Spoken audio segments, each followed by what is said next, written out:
कि अमेठी रायबरेली से बाहर निकल के दोनों साथ में प्रचार भी करने वाले हैं, इसका जरा खुलासा कर दीजिए। आप सीनियर आदमी हैं तो हमें भी एक हेडलाइन मिले उसमें।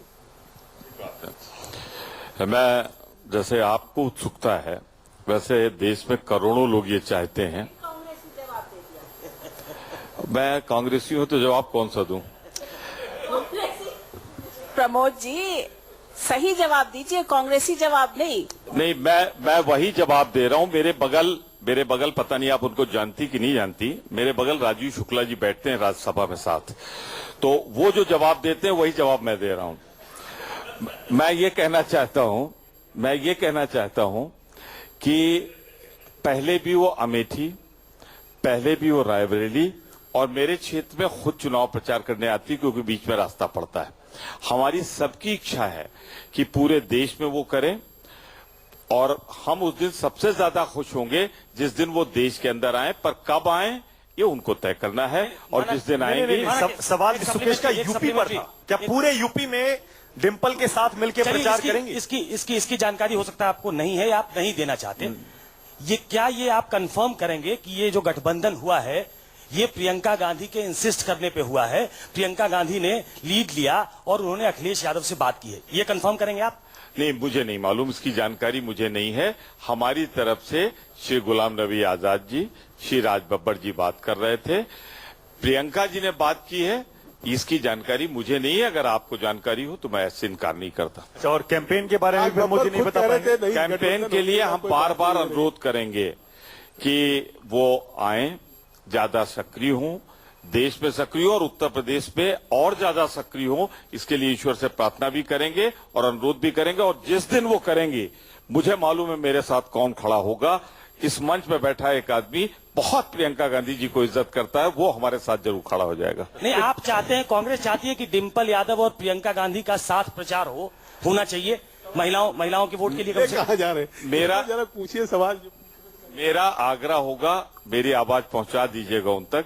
मेरा विनम्र आग्रह होगा प्रियंका जी से कि आप आए उत्तर प्रदेश में और प्रचार करें, ये मेरा अनुरोध होगा उनसे। और मैं ये चाहता हूं और मेरी तरह करोड़ों कांग्रेस जन ये चाहते हैं। राजीव रंजन, मेरा सवाल उदयवीर सिंह जी से है। मैं ये जानना चाहता हूं कि अखिलेश सरकार जिन प्रोजेक्ट्स को बहुत शोकेस कर रही है, मेट्रो, एक्सप्रेसवे, ये आपके घोषणा पत्र में नहीं था, ये आपने कहा, और सबसे ज्यादा विकास की बात इन्हीं दो प्रोजेक्ट्स को लेके हो रही है।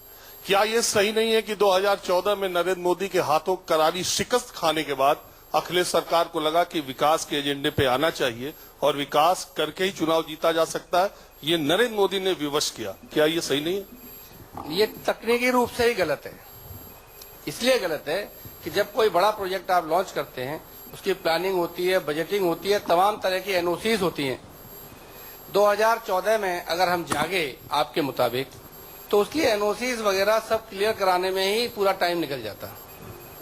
तो ये तकनीकी रूप से ही गलत है कि मोदी जी ने कुछ किया। मोदी जी ने जनता को बहलाया। उन्होंने ये समझ लिया कि समझाने से आसान बहलाना है। उन्होंने हर 3 महीने में वो अपना नारा बदल देते हैं, जुमला बदल देते हैं। नोटबंदी की, नोटबंदी के बाद छापेमारी शुरू कर दी। अरे छापेमारी करनी थी तो 14,00,000 करोड़ रुपया क्यों बैंकों में जमा कराया? पहले ही छापेमारी करते और ज्यादा मिल जाता। तो ये बीजेपी की सरकार 2014 में रामवीर जी, उदयवीर जी, मैं आपसे साफ कहूं, हो गया और एमएलसी साहब का नाम भी उदयवीर जी को रामवीर बना दे रहे हैं। तो पता नहीं क्या बाहर क्या बोलते हैं। आप क्यों परेशान है? वो सपोर्ट कर रहे हैं। देखिए, ये चाहे रामवीर हो चाहे उदयवीर हो, सुन लीजिए, ये रामवीर हो चाहे उदयवीर हो, लेकिन ये वीर रहेंगे, वीर कॉमन रहेगा। पर छोड़िए उसको, वैसे थोड़ा टाइम लगेगा आपको भी छोड़िए। समाजवादी पार्टी के साथ कदम ताल करने में बड़ा पेस मिला के चलने में टाइम लगेगा भी। नहीं, उसके लिए तो मुझे कुछ दिन पाल साहब के साथ रहना पड़ेगा कि कैसे जितनी जल्दी मिला लेते हैं ये, उसके लिए तो मुझे ट्रेनिंग लेनी पड़ेगी उनसे। आपको नफरत है? नहीं, पाल साहब से बहुत प्यार है, इसीलिए मैं कह रहा हूँ। हो सकता है मैं लड़खड़ाया इसलिए नहीं, उदयवीर जी, बाकी आदमियों से क्या? उदयवीर जी, मेरी बात आप जरा सा ध्यान दें। को हर समय पाल साहब का ख्वाब आता है, इसीलिए लड़खड़ा गए। अच्छा सुनिए, लोगों को सोते सोते ख्याल आता होगा, मुझे तो दिन में भी पाल साहब का बहुत ख्याल आता है। बेचारे इतना सेकुलर इंसान दम घुट रहा होगा इसका वहां पे। मुझे बहुत आपकी याद आती है पाल साहब, और मुझे लगता है कि कहाँ बेचारे, वक्त की बात है, सुकेश जी- हालात ऐसा मजबूर कर दे। सुकेश जी, अगर शाम होता तो समझ में आता कि प्रमोद जी क्यों लड़खड़ा गए। सुबह ही लड़खड़ा रहे, ये मुझे बात समझ में आई। उसका एकमात्र कारण ये है, नहीं, उसका एकमात्र कारण ये है, नहीं, बिल्कुल ठीक कह रहे, नहीं, कुछ तो तस्लीम कर लो यार। अगर ऐसा उसको- नहीं कि उसको मतलब मैं- कोई बात कहूं तो आप मुझे उसको- लगता है हम एजेंडा से भटक जाएंगे। अच्छा, मुझे लग रहा है नहीं, प्रमोद जी नहीं, इसका भी- वापस एजेंडे पे आ रहे। नहीं, माइक दे रहा हूं, बैठ जाइए। मेरा जवाब, माइक दे रहा हूं, बैठ जाइए। मेरा जवाब सुन लीजिए। अरे आपको माइक दे रहा हूं, एक सेकंड बैठ जाइए। आईपी सिंह जी, आपको माइक दे रहा हूं, एक सेकंड। मैं एक ही बात, मैं ये कह रहा था कि उदय जी का जो जानवर सांड बन गया है, वो जनता में इधर उधर अन्य दलों में नहीं सिंग मार पाएगा, वो आप ही को आहत करेगा, वो सांड को आप ही संभाल सकते हैं। मैं आपको जवाब दूंगा, सुनिए। लेकिन पहले उदयवीर जी एक जवाब मुझे दे लीजिए पाल साहब का। नहीं, अधूरा रह- पाल साहब शाम का इंतजार नहीं करते हैं, आप लोगों की जानकारी के लिए बता दूं, सुबह से ही इनके कदम लड़खड़ाने लगते हैं।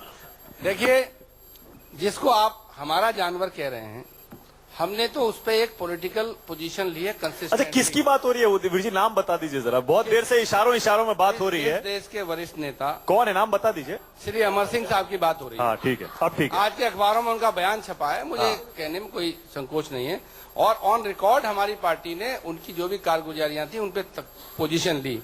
मैं पूछना चाहता हूं उल्टा आईपी सिंह साहब से, इनका राज्यसभा का सांसद जीतता है और वो अमर सिंह साहब के साथ संयुक्त पार्टी देता है, इनके अच्छा, बड़े अब- बड़े नेता उनके साथ बैठते हैं, अच्छा। तो हमने तो पोजीशन ले ली। अच्छा ठीक है, एक आप डिसोन कर रहे हैं। अब ठीक है, तो आप उदयवीर अपने जी, सांसद उदयवीर को जी। डिसोन करते हैं। अरे उदयवीर जी छोड़िए।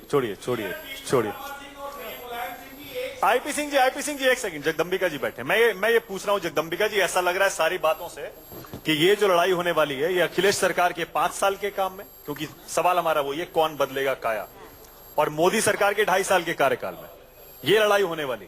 लड़ाई ये है 5 साल का हमारा काम और भाजपा की 2.5 साल क्या आक्रमणता। अच्छा, ये क्या कहते हैं? एक सवाल आपने पूछ लिया, एक सवाल इन्होंने जोड़ दिया। मैं कहता हूं कि 5 साल में कोई काम तो हो। आप जो घोषणा पत्र में 2 चीजें नहीं थी, मेट्रो और एक्सप्रेस वे की बात आप कर रहे हैं। मैं कह रहा हूं 5 साल में क्या घोषणा पत्र में नहीं था कि हम इतने लोगों को रोजगार देंगे? न इस घोषणा पत्र में है। उत्तर प्रदेश बहुत बड़ा है, लखनऊ से आगे भी है, या कुछ शहरों से आगे भी है। पूरे उत्तर प्रदेश के गांव में जो लड़के डिग्री लेकर के और बेरोजगारी के शिकार हैं, उनको इस उत्तर प्रदेश की हुकूमत से यह भी अपेक्षा है, तवक्को है कि हमको रोजगार कितना मिलेगा। 5 साल में कोई रोजगार मिला नहीं, तो काम कौन सा है? आखिर नौजवान ही सरकार बनाता है, बिगाड़ता तो है। ये सवाल लेकिन बहुत दोधारी सवाल है। क्या है? यही सवाल आपसे भी पूछा हाँ, जाता सवाल हमसे पूछा जाएगा। तो हमने 4 करोड़ लोगों को बिना किसी जमानत के मुद्रा योजना में 50,000 से लेकर 10 लाख रुपए का लोन दिया। चलिए, जिस दिन ठीक है। उत्तर प्रदेश सरकार भाई- आएगी, हर घर के एक नौजवान को हम रोजगार देंगे। पर ये भी सही है कि नोटबंदी के बाद, ये मैं नहीं कह रहा हूं, ये इनका खुद की सरकारी एजेंसी कह रही है कि लगभग 2 करोड़ लोग बेरोजगार हुए हैं। एक छोटा सा ब्रेक ले रहे हैं, लेकिन ब्रेक के बाद भी उत्तर प्रदेश की सियासत का यह मंथन लगातार जारी रहेगा न्यूज 24 पर।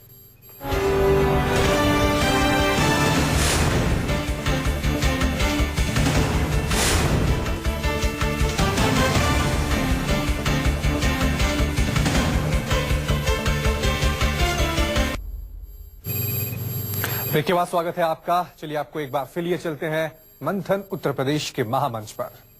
एक साक्षी सवाल। जगदम्बिका जी, आप लोग मोदी मोदी मोदी इन्हीं के नाम पे सिर्फ चुनाव लड़ना चाह रहे हैं उत्तर प्रदेश में।